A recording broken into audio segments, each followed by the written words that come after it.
हरे कृष्ण कृष्ण कृष्ण हरे हरे, हरे राम राम राम हरे हरे। तो साधन भक्ति पर आज दूसरे दिन की चर्चा है। प्रिय भक्तजनों, पुरुषोत्तम मास के शुभ अवसर पर और भक्ति विनोद ठाकुर महाराज गौड़ीय कंठार के 13वें रत्न में साधन भक्ति की चर्चा कर रहे हैं। श्लोक 16 से हम प्रारंभ करेंगे और श्रीमद् भागवत के श्लोक 7वें सकंद के 5वें अध्याय का 23 और 24 है। श्रीमद् भागवत के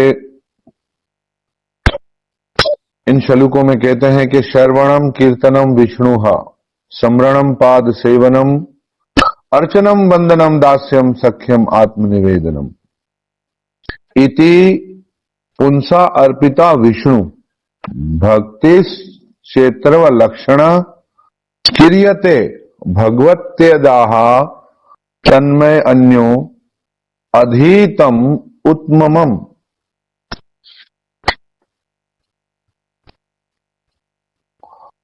कहते हैं कि जो स्वयं भगवान श्री विष्णु के प्रति आत्मसमर्पण पूर्वक ज्ञान कर्म योग आदि व्यवधानों से रहित होकर तद विषयक यानी भगवान विष्णु के बारे में ही श्रवण, उन्हीं का कीर्तन, उनके नाम रूप आदि का स्मरण, उनके चरणों की सेवा पूजा अर्चना वंदना दास्य सख्य और आत्मनिवेदन, ये 9 प्रकार की भक्ति करते हैं। उन्होंने ही उत्तम रूप से शास्त्र अध्ययन किया है। जो ये 9 भक्ति करते हैं उन्होंने समझो कि सही प्रकार से क्या समझ लिया है, शास्त्र समझ लिया है, ऐसा कहा जाता है। अर्थात उनका ही शास्त्र अनुशीलन सार्थक हुआ।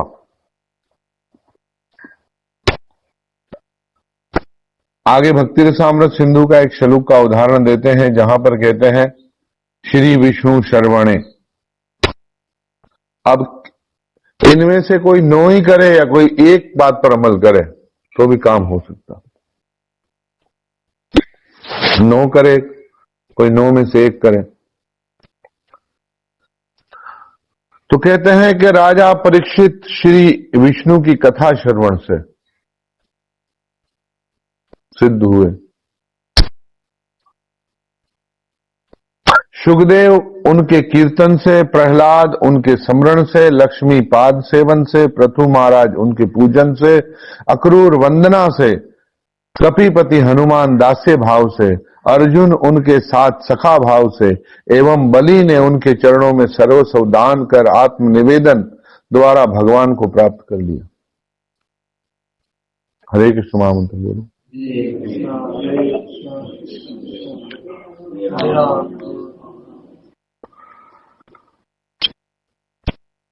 श्रीमद् भागवत के दूसरे सकंद के दूसरे अध्याय के 36वें श्लोक का उदाहरण देते हुए कहते हैं, तस्मात् सर्व आत्मना राजन हरि सर्वतर सर्वदा श्रोतव्ये कीर्तितव्यश्च समृतव्यो भगवान नृणाम। श्री सुखदेव गोस्वामी परीक्षित महाराज को भगवत प्रेम प्राप्ति का उपाय बताते हुए कहते हैं, हे राजन, मनुष्य का कर्तव्य है कि सब समय और सभी परिस्थिति में अपनी संपूर्ण शक्ति से भगवान श्री हरि का ही श्रवण कीर्तन और स्मरण करे। काम 3 ही करना है, श्रवण कीर्तन और स्मरण पूरी शक्ति से। तब कथा अमृतम तप्त जीवनम कवि विरीडितम कल्मषः अपहम श्रवण मंगलम श्री मदाततम भुवि गृह्णाति ते भूरिदा जना। 10वां सकंद 31वां अध्याय श्लोक 9। यहां पर गोपियां कहती हैं, हे कृष्ण, संसार में जो आपकी उन लीलाओं का गान करते हैं जो कि ताप किलष्ट व्यक्तियों के लिए जीवन स्वरूप है। ब्रह्म नारद आदि द्वारा आराधित सर्व पाप नाशक श्रवण मात्र से परम मंगल प्रद सर्व शक्ति समन्वित और सर्वव्यापक है, वे ही सर्वश्रेष्ठ वदन्य है। कहने का तात्पर्य यह है कि सब बातों में भगवान के विषय जो श्रवण करना है उसका बड़ा महत्व है।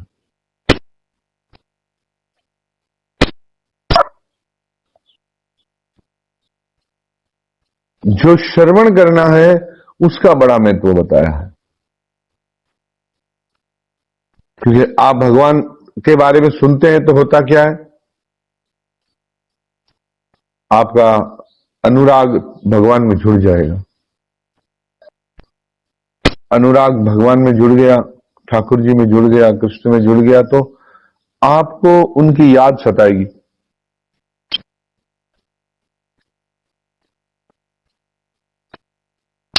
क्या सताएगी? याद सताएगी। याद जब सताएगी तो फिर उस ताप में जो जल रहा है उसका मरहम क्या है? तो उसका मरहम है उनकी ही कथा। उनका मरहम क्या है? उनकी कथा।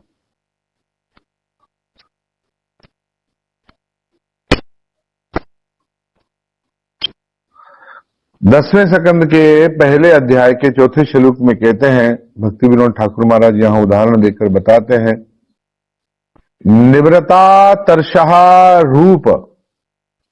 इस श्लोक में कहते हैं कि जिनकी संसारिक तृष्णा सर्वदा के लिए बुझ चुकी है। अब कथा किसको आकर्षित करे भाई?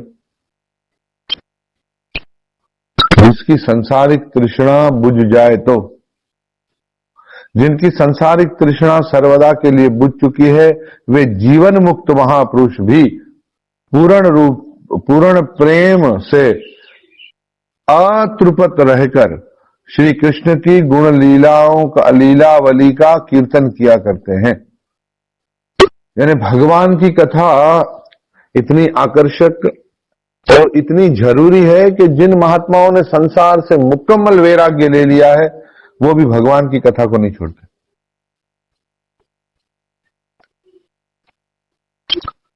मुमुक्षु जनों के लिए जो भवरोग की रामबाण अशोध है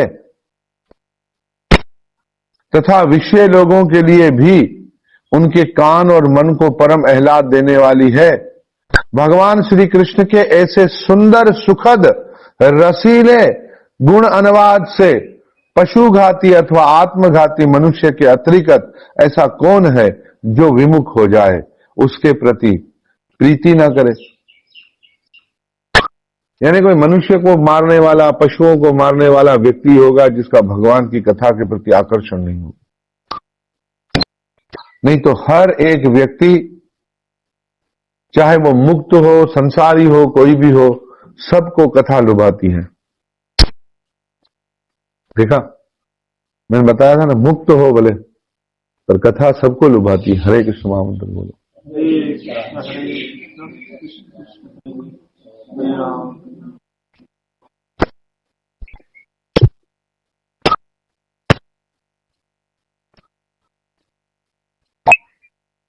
अब कर्म संदर्भ में कुछ श्लोक दिए गए हैं श्रीमद् भागवत के लिए। उसका विषय है कि कर्म प्राप्त श्रवण। श्री भगवान और भक्त के, खाली भगवान के नाम की कथा नहीं, भगवान का श्रवण नहीं, भगवान और भगवान के भक्तों के की कथा, उनके नाम रूप गुण का श्रवण। नाम रूप गुण लीलामय शब्द समूह के कानों द्वारा सुनने पर उसको सुनना या श्रवण कहते हैं। साधन के प्रारंभ में अंतःकरण की शुद्धि के लिए भगवान नाम श्रवण की अपेक्षा रहती है, उम्मीद ये रहती है कि भगवान के नाम को सुने ताकि हृदय की क्या हो, शुद्धि हो। अंतःकरण के शुद्ध अर्थात विषय मल मुक्त होने पर भगवान के रूप संबंधी कथा श्रवण, प्रारंभ में नाम संबंधी, जब हृदय की शुद्धि हो जाए तो भगवान के रूप संबंधी कथा का श्रवण, एवं इस कथा के फल से हृदय में रूप के उदय होने की योग्यता प्राप्त होती है। रूप की कथा सुनने से रूप का पूर्णतया उदय होने पर गुणों की सफूर्ति होती रहती है। रूप के बारे में सुनो तो फिर भगवान के गुणों का अनुभव होने लगता है। गुणों की पूर्ण सफूर्ति होने पर परिकरों का सेव्य वैचित्र्य, फिर भगवान के जो परिकर हैं, सेवक है, उनकी सेवा क्या है, उनकी सेवाओं की हैरानगी विचित्र क्या है, कैसी अद्भुत सेवा करते हैं, एवं उनके साथ उनका लीला विशिष्ट भी सफुरित होता है। कैसी कैसी भगवान अपने पार्षदों के साथ, अपने अंतरांग भक्तों के साथ लीलाएं करते हैं, ये सारी चीजें सफुरित हो जाती है। इस प्रकार उनके नाम रूप आदि के सफुरण में उनकी लीला सर्व अंग संपन्न होकर सुंदर भाव से सफुरित होती है। पर शुरुआत कहां से होती है? नाम से। अब अक्सर ये प्रश्न होता है कि भाई अश्रद्धालु व्यक्ति को हरि नाम की महिमा का उपदेश करना क्या है? अपराध है। तो फिर पर प्रारंभ में आप समूह में आप सबको नाम के विषय में बताते हैं, पर खाली सदा सर्वदा नाम के विषय में नहीं बताना है। फिर जैसे जैसे सफुर्ती बढ़ जाएगी तो फिर रूप के बारे में, गुणों के बारे में, लीलाओं के बारे में, नाम रूप गुण और लीला, कथा इन चार विषयों पर ही होती है। इन्हीं बातों को समझाने के लिए सारे उदाहरण हैं, सब कुछ है। पर हम किसी को सुनाते हैं तो पता कैसे चले कि भाई अभी श्रद्धावान है कि नहीं है? क्योंकि जब बताएंगे तो फिर उसके बाद उसकी हरि नाम के प्रति रुचि हो, नाम प्रभु के प्रति उसका आकर्षण हो, तो फिर आगे बढ़ता रहेगा। नहीं तो अधिक जोर नहीं देंगे कि नहीं नहीं नहीं भाई लो तुम दीक्षा ही ले लो। अधिकतर ये बात समझाई जाती है कि अश्रद्धालु व्यक्ति को हरि नाम का उपदेश करने का मतलब है दीक्षा देना, या उसको जप के लिए बहुत ज्यादा क्या करना। पर ऐसे व्यक्ति जिसकी नाम के प्रति अभी रुचि नहीं है, नाम जप करता नहीं है, तो उसे श्रवण करने का अवसर देना चाहिए। क्या देना चाहिए? कि हरि कथा श्रवण करता रहे। एक ना एक दिन श्रद्धा क्या होती है? विकसित हो जाती है। जब संग का प्रबल्य हो जाता है, कुसंग कम हो जाता है, तो फिर नाम के प्रति उसकी श्रद्धा बढ़ जाती है। और पता कैसे चले भाई नाम के प्रति श्रद्धा है? तो पूछो भाई कितनी माला हो रही है? तो बोले अभी पता आज नहीं हुई, कल नहीं हुई। तो अभी श्रद्धा विकसित का अर्थ ये पहला लक्षण यह है कि उसको जितनी संख्या में नाम दिया जाएगा इतनी संख्या में जप करेगा और उससे बढ़ाएगा। अभी जो गुरु द्वारा प्रदत्त संख्या को ही पूरा नहीं कर रहा है तो अभी तक वो कच्ची श्रद्धा है। कौन सी श्रद्धा है? बहुत सारे लोगों की श्रद्धा तो होती है पर कच्ची होती है, दृढ़ श्रद्धा नहीं होती है कि भाई यही करना है, तो साधन है, तो करना ही। जैसे मैंने देखा है कि जिन लोगों को नौकरी जो कर रहे हैं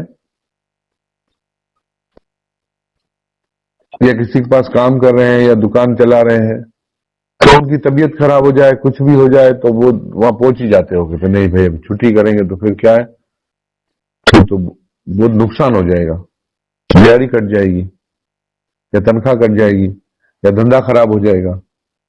हो गया ना? उसको चिंता होती है कि नहीं होती? उसको चिंता होती है। अभी रुचि है, देखो जैसे अभी जिसका जिस चीज के प्रति जहां पर जिसकी सेवा होती है, जैसे अभी गौर गोपाल की गाड़ी में सेवा है, तो अभी मेरे को कम इसको ज्यादा है कि भाई अभी इसका वो पता नहीं क्या क्या वो बता रहे थे, ये काम, वो काम, वो काम, वो काम, ये भी हो जाए, वो भी हो जाए, वो भी हो जाए। जिसका जिसके प्रति क्या है वो आकर्षण होता है, या जो चीज जिसने अपने जीवन में उतार ली होती है उसको उसकी चिंता बन जाती है। ऐसे ही हरिनाम आप अपने जीवन में उतार लेंगे तो आपको चिंता बन ही जाएगी। पर हरिनाम को अभी इतना सीरियस जो नहीं ले रहे हैं, तो श्रद्धा अभी तक तो बनी नहीं है, विकसित हुई नहीं है, तो अधिक उपदेश नहीं किया जा सकता। हरे कृष्ण महामंत्र बोलिए। हरे राम हरे राम। साधन के प्रारंभ में अंतःकरण की शुद्धि के लिए भगवान नाम श्रवण की अपेक्षा रहती है। तो पहले भगवान नाम श्रवण करें, भगवान नाम के बारे में, फिर आस्ते आस्ते लीला आदि का सबका, फिर नाम के बाद रूप, रूप के बाद गुण, गुण के बाद लीलाएं। श्रवण का महात्म्य बताते हुए श्रीमद् भागवत के दूसरे स्कंद के दूसरे अध्याय का 37वां श्लोक उदाहरण देते हैं। पिबन्ति ये भागवत आत्मना सताम कथा अमृतम श्रवण पुटेषु संभ्रतम पुनन्ति ते विषय विदोषिताशयम व्रजन्ति ता चरणारणा सरोरुहान्तिकम।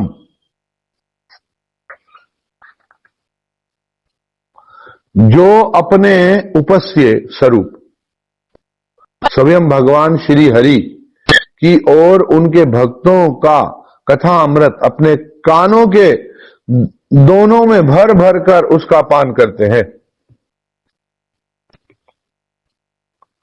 उनके हृदय से विषयों का विषैला प्रभाव जाता रहता है, वे शुद्ध हो जाता है और भगवान के चरण कमलों का सानिध्य प्राप्त कर लेते हैं।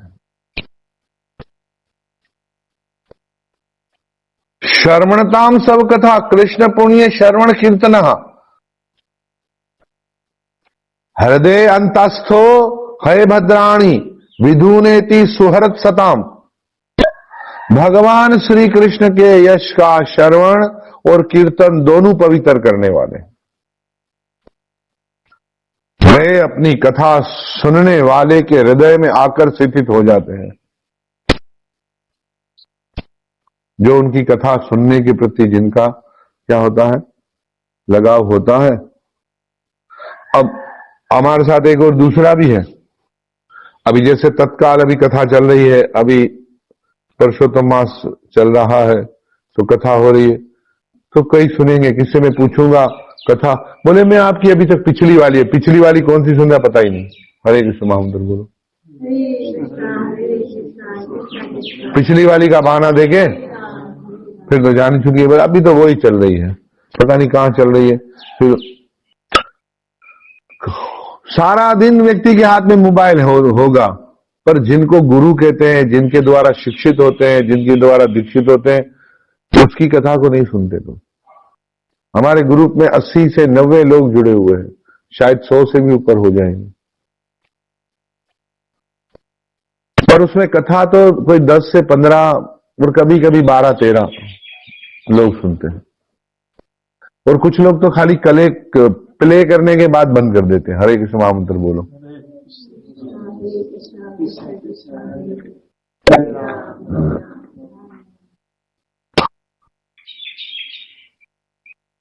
तो यहां पर जो साधन भक्ति बताई गई है हरि प्राप्ति के मार्ग पर, उसमें सबसे महत्वपूर्ण श्रवण को बताया गया। श्रवण बहुत ही महत्व रखता है। और यहां पर बताते हैं कि ये श्रीमद् भागवत के पहले स्कंद के दूसरे अध्याय का श्लोक 17 है कि भगवान श्री कृष्ण के यश का श्रवण और कीर्तन दोनों पवित्र करने वाले हैं। वे अपनी कथा सुनने वाले के हृदय में आकर स्थित हो जाते हैं और उनकी अशुभ काम आदि वासनाओं को नष्ट कर देते हैं, क्योंकि वे संतों के नित्य सुहृद हैं। जो उनके भक्त हैं उनका वो भला चाहते हैं, इसलिए जो कथा सुनते रहते हैं उनके हृदय में खुद ही खुद भगवान आकर के विराजित हो जाते हैं। जो मकान होता है ना, पुराने जमाने में उसके 2 दरवाजे होते थे। अभी 1 पल्ले वाला दरवाजा है ना, अभी पहले 2 पल्ले वाले दरवाजे होते। आप लोग घर में पहले पुराने दरवाजे हैं, दो ऐसे खुलते हैं, बीच से खुलते हैं। तो ये 2 पल्ले हैं। कौन से? एक तो कान खुले रखो और आंख खुली रखो, कथा में बैठो तो हरे कृष्ण महामंत्र बोलो। हरे कृष्णा कृष्ण कृष्ण हरे राम हरे राम राम अभी हम लोग भगवान को बुला रहे हैं और दरवाजे तो बड़े बंद, फिर कैसे होगा? श्रद्धा की चाबी जरूरी है। श्रद्धा की चाबी से ताला खोल के, पर कवाड़ भी तो खोले रखने पड़ेंगे ना। तो इसीलिए प्रिय भक्तों और माताओं, आज थोड़ी छोटी कथा करते हैं, क्योंकि विवाह के पश्चात ये पहला अवसर है हमारे शिष्यों में से या गुरु भाइयों में, जो भी भक्त तो बहुत हमारे साथ जुड़े, और सभी भक्तों ने यही विचार किया कि भाई जैसे ही शादी करेंगे ऐसे ही आएंगे, आश्रम में रहेंगे और आप लोगों का संग करेंगे, पहले आपका आशीर्वाद लेंगे। पर वो उनके घर पे तो फिर 2-2, 4-4 बच्चे भी हो गए, तो अभी तक बहुत सारे तो पहुंच नहीं पाए। बहुत सारे आए हैं बहुत सारों के तो बच्चों के बच्चे तो अभी तक नहीं हुए, पर बच्चे हो गए। पर हमारे त्रिदेव दास प्रभु काफी समय से हमारे साथ जुड़े हुए हैं, कृष्ण भावना अमृत में बड़ी सेवा भी कर रहे हैं, और हर साल हिंगराज पर और चिड़ियों पर भी सेवा में रत रहते हैं। 9 दिन 9 दिन नहीं लगते हैं इनको, 10 से 12 दिन लगते हैं हर साल, 2 मरतबा, और वहां भी हम जाते हैं तो सेवा में लगे रहते हैं। और इनका सौभाग्य हो गया कि इनको इनकी अर्धांगिनी जो ठाकुर जी ने दी, वो भी हरि कथा और भक्ति के प्रति उनका भी आकर्षण है। वैसे आई थी तो इस लाभ से कि बहुत सारी माताओं का संग वगैरह करेंगे, पर जितना इनका सौभाग्य था, अभी ये इनका सौभाग्य, क्योंकि हमारी माताओं का तो सौभाग्य वैसे से उदय हुआ है, पर इनका जितना सौभाग्य था इतना इनको संग मिला। मैंने आई थी कुछ परोड़ग्रस्त माताओं का संग करने के लिए, पर अभी इनके भाग्य में एक वैरागी माता का संग लिखा था, जिन्होंने इनको खिलाया भी, सुलाया भी, कथा भी सुनाई। बोलो हाँ के ना, सुनाई, कथा भी सुनाई, तो उन्होंने संग किया और रहे। ऐसे तो होना ही चाहिए कि कोई भी नए दूल्हा दुल्हन खासकर आए, सभी माताओं को उनको भेंट वगैरह भी देनी चाहिए और अपने घरों में उत्साह के साथ ले जाना चाहिए। थोड़ा अपनापन दिखाना चाहिए कि भाई अपना परिवार समझ के कोई आए। पहली मरतबा दुल्हन आती कहाँ है, तो भाई हमारे पास पहली बार आई थी तो इतना हमें ढंग नहीं है दुल्हनों के साथ व्यवहार का, आस्ते आस्ते आ जाएगा। तो कोई नई दुल्हन आए तो उसका नहीं, हमारे पास तो कोई नई दुल्हन आए तो उत्साह के साथ पूरे गांव में पहले उसको इधर उधर सारा गांव देखने आए, मुंह दिखाई के लिए करे, तो फिर भी। मगर मुझे खुशी इस बात की, ये तो मैंने वैसे कुछ सच बात व्यंग में कही है, पर इतना अपना उत्साह नहीं होता है। कोई आए तो हम लोग इतना उत्साह दिखाते नहीं कि लोगों को लगे कि भक्तों का परिवार ही बहुत आकर्षक है। अभी कोई अपने मतलब कोई कुछ खास लोग आ जाते हैं तो बड़ा उत्साह प्रदर्शित हो जाता है। तो मैंने अपने घर में फोन किया था, तो उन्होंने कहा अरे कपड़े धो रहे फलाना, इनका दुर्भाग्य। कोई वैष्णव को घर पे बुलाने का हो तो इनका दुर्भाग्य, अभी कपड़े ही धो रहे, न कभी इनका मन धुलेगा न कभी हृदय परिवर्तन होगा, तो उनका दुर्भाग्य रहा। नहीं तो मैंने तो सोचा था कि इनको घर पे बुलाएं और उनको भी हो, तो जिनका दुर्भाग्य तो दुर्भाग्य ही रहा। तो उत्साह, मतलब ये पहला ऐसा दाम्पत्य हुआ कि ये लोग आए और वहां से अभी विवाह हुआ है, कुछ ही दिन हुए, फिर यहाँ पर आए और मन में प्रण ये लेकर आए कि कुछ दिन गौ राधा कृष्ण का दर्शन करेंगे, भक्तों की सेवा करेंगे, संग करेंगे, उसके बाद अपना दाम्पत्य जीवन शुरू करेंगे, अपनी घर गृहस्थी शुरू करेंगे। और यहाँ पर भी मैंने एक अनुभव किया कि इनका एक विषय एक संसारिक पति पत्नी की तरह आकर्षण नहीं है, एक भक्ति की तरह है। तो ये बहुत अच्छा है, क्योंकि जीवन के अंदर भोग तो जितना भोगा जाए उसकी कोई सीमा ही नहीं है। कुछ लोग भोग कर थक चुके हैं, हार चुके हैं, फिर भी तो भोगने की अभिलाषा तो जाती नहीं है। भोग तो चाहते ही हैं, भोग तो जितना भोगो इतना कम है, वो तो अग्नि में घी डालने वाली बात है। परंतु भोग के अंदर योग की अगर प्राप्ति हो तो ये जीवन सफल है। तो मैं उम्मीद करता हूं, खासकर सपना माता जी काफी समय से जुड़ी हैं और मैं मैसेज करूं ना करूं, वो मैसेज व्हाट्सएप पर करती थी, पूछती थी गुरु महाराज आप कैसे हैं, है ना, आपकी तबीयत ठीक है, ऐसे पूछती थी हमसे। और कोई प्रश्न तो अभी तक अधिक पूछा नहीं, वैसे यही प्रश्न पूछा तो मैं ठीक हूं। और साथ में एक और बात भी कहूं कि अब जो पत्नी किसको कहते हैं, पत्नी उसको कहते हैं कि अगर पति सत्य के मार्ग पे है तो उस मार्ग पर चलने के सारे नियम, सारे कर्तव्य पत्नी निभाए तो पत्नी है। कुमार्ग पर चलने वालों को भी निभाने वालों स्त्रियों का कल्याण हो जाता है। पाप मार्ग पर चलने वाला पति अगर है, उसकी भी सेवा करने वाली तर जाती है। तो भगवत भक्त पति है और उसकी आज्ञा का पालन करके उसके पीछे चल करके जरूर जीवन सफल हो जाएगा। तो आप सौभाग्यशाली हो कि आपके जीवन के अंदर कृष्ण भक्त पति का आगमन हुआ है और आप इससे संबंधित हुई हो, जुड़ी हो भक्ति में। इसलिए सारे नियमों का अच्छे से पालन करना, सबसे पहले अपने क्या और लहसुन प्याज और चाय की वासना को त्याग देना और अच्छे से भगवान का प्रसाद खाने का अनुभव करना, और फिर अच्छा प्रसाद बनेगा भी आपसे। ठाकुर जी की सेवा करनी है दोनों को। मेरे खूब खूब आशीर्वाद है, हमारे सभी भक्तों के आशीर्वाद आप लोग के साथ, और आप लोग का दाम्पत्य जीवन एक मिसाल बनेगा और आप लोग को देख करके दूसरे भी भक्ति को ग्रहण करेंगे। हरे कृष्ण। सदैव आप लोग का अरस परस प्रेम बना रहे और यही प्रेम आपका भगवत अनुराग में परिवर्तित हो जाए। हरे